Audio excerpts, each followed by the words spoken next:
Hi there, I'm Lena Anani, and you're listening to She Wrote a Book, where I interview amazing women from all over the world who also happen to be published authors. I created this show to educate, entertain, and inspire you to be the voice you want to hear in the world. Now let's get started. You are listening to episode number 90 of She Wrote a Book, and today I'm interviewing Glenn Younger, author of the book How to Make the Most of Your Earth Experience, 14 Principles for Living Unconditional Love. Most people think unconditional love is something to strive for, earn, or deserve, or they have to be a doormat for others to walk over. That couldn't be further from the truth. It's time to use it to create the life you came here to live. Glenn Younger writes books for ordinary people who want to lead extraordinarily happy lives. Whether it's fiction or nonfiction, her signature approach to spirituality and transforming the voice of your inner critic is fun and easy. Again, her book is called How to Make the Most of Your Earth Experience, 14 Principles for Living Unconditional Love. You can find the link to purchase her book in our show notes for this episode at SheWroteABook.com/90. So it is such a pleasure to have you here as a guest today, Glenn. My first question for you is this: what inspired you to write and publish this book? That is a great question. Uh, I got it in meditation, and there's a little bit of a story behind it where it said this was the next step in my mission for being here on Earth at this particular time and in our growth. And it started when I moved to Italy, and that was 20 years ago. And I need to back up and just do a little preface of 10 years before that, I'd been in a car accident. And I was driving along 60 miles an hour on snow, and I was young, thinking that 60 miles an hour on snow was really a prudent thing to do, which now with a little bit more wisdom, I know it was just not the prudent thing to do at all. But at any rate, there's a car that comes up on my right, and he hits a skid and he bangs into me. And I had known that with my driver's school training, well, you need to keep your hands on the steering wheel of the car and steer into it. But going at 60, 65 miles an hour, you soon realize, whoa, this is a whole lot bigger than me. And as my car crashes into the car next to me, I thought, this is it. This is my time. And this omnipotent voice, and I can't say that it came from within, it was all present, very commanding, very calm, said, let go. And so I did. I took my hands off the wheel, took my feet off the pedals, and I figured, if nothing else, I'm going to be calm when I exit stage left from this human experience. And time slowed down, and literally it slowed down as I'm going into 360-degree turns. I did 2 of them, and the world around me was emanating light. It was glorious. It was gorgeous. And everything was made of light, even the dashboard of the car, my hands. I had time to look down at it. And I suddenly realized what all of the sages of all of the great religions were talking about. And that is that we are one in the light. And each religion has their own words for it. So, you can translate it into whatever words you want. And I knew it wasn't my time. And I ended up in the grass median in the middle of the 2 interstate lanes going north and southbound. The car that I hit ended up in the median. And then the car that started the whole thing was on the other side of the interstate. And as I got out of the car to see if the other woman was okay, she got out of the car at the same time. And she was this amazing, pulsating being of light. It's like her physical features were secondary. What was primary was this amazing entity of light in front of me, pure unconditional love, just pure. And she looked at me and I looked at her, and there was this recognition between us of that we're all connected. And she said, did a miracle just happen to you? And I said, yes. Did it happen to you? She said, yes. And that's all we said. She got in the car, drove away. The guy who started it put a thumbs up saying everything okay from across the interstate. And I said, thumbs up, everything okay. And I'm standing there in the snow, just dumbfounded. Wow. I went to go check to see my car to see if I could even drive it away. And there was not one scratch on it. And I said, wow, now this is a bona fide miracle. And there's other miracles that happened all along that. There's a whole series of events, but I'll stop it here. and say that's what launched me into the whole thing of spirituality. I wanted to understand, how did that happen? Why did that happen? I didn't accept that it was just a miracle. I wanted to understand what were the mechanisms behind it. And that's what started me.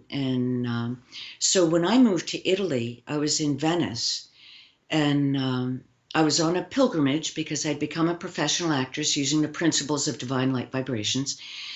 And my acting career gotten to a point that I was starting to become famous, and I needed to decide, did I want to go for the gold ring or no? And I wasn't sure. And so I took a pilgrimage and ended up in Venice and just burst into tears, just totally unexpected. And it was me releasing all of that, more of the inner critic that I talk about. You know, that voice that says you can't do this, or the world has to be that, blah, blah, blah, blah, blah. And it came to me, if I end up in Northern Italy, I'm going to be a writer. And then I let it go. And then I ended up, through another series of events that were beyond the shadow of a doubt, I ended up in Northern Italy. And I started writing. And this is the first book that is nonfiction. It's the fourth book that I've written. The other ones were fiction. And I like to call them rehearsal. And so that's the short version of how I came to write this book. And it came in meditation to, I needed to share the principles of how and why these miracles continue to happen. And that when I got to the point of understanding how simple it was and how difficult we make it, and I tested it out on clients, tested it out on myself, and it came in meditation. Okay, Glenn, it's time to share this. And so I did in 2009 on a website, and then I had people contacting me saying, you need to make this a book. Please make this a book. I'm tired of uploading pages. And so there you have it. Nickel version. That's how I came to write the book. Great. And so your book, you cover the topics of unconditional love and the inner critic. Can you explain a little bit more about what that means to you? And sure. Thanks. Sure. We all have the voice of the inner critic. That's the voice that, you want one thing and the voice says, no, you can't. And it could be, or yes, you can, but you're this, or you're too much this, you're not enough that. And it's the things that it's the head trips that screw ourselves up. Does that make sense? Do you recognize that? Of course. Yes. Okay. All right. And it comes from our past conditioning. And it's what we've learned because we disconnected from that source of unconditional love that is the divine spark of our human makeup. It's where we came from. It's where we're going. This is a temporary stop off, this human experience. And this love, this divine light is already flowing through us, waiting to be formed into something concrete. And we can consciously choose what we want it to do, or it will just form through that inner critic, the head trip stuff, and we'll create that self-fulfilling prophecy. And so when I talk about the 14 principles, it's so that you understand more about how your human makeup is set up and how it's going to flow through you, so that when you're wanting to accomplish something, you've got the goal, you're using all of the tools and techniques that you've learned about visualization, and I've got my goals program, and I've got my mantras, and I've programmed it out. And why do I keep screwing myself up? Whether it's in relationships or with business goals or just taking on a new hobby, whatever your goal or your dream or your desire is, if you're tripping yourself up, chances are it's because you're misusing your innate power of unconditional love that's already flowing through you. So the 14 principles will help you start to recognize, okay, where am I misusing this? Where can I refine my approach? And there's very concrete examples, and there's action steps that you can take. So I help you start to take a look at what are the root causes of the voice of that inner critic. Where is that voice coming from? Where did I learn to limit myself on that? Because once you understand where it came from, then it's easy to release it and look at it as an adult. It's not the child that's driving, or it's not the ego intellect that wants to stay in control, but it's the whole being that's doing the expressing and creating. Wonderful, thank you. And I noticed that your book mentioned something about how it's written it's a nonfiction book written under a fictional premise. Right. What does that mean? And why did you choose to do it that way? Well, I wrote it under the fictional premise that it's a guidebook for divine souls who are visiting Earth. Simply because I wanted to have fun, and I think we get too serious about this. And the lighter you can be in the approach, then the easier it is for you to move into new directions. And it also gave me the opportunity to be irreverently reverent with it, or reverently irreverent with it, whichever way you want to look at it.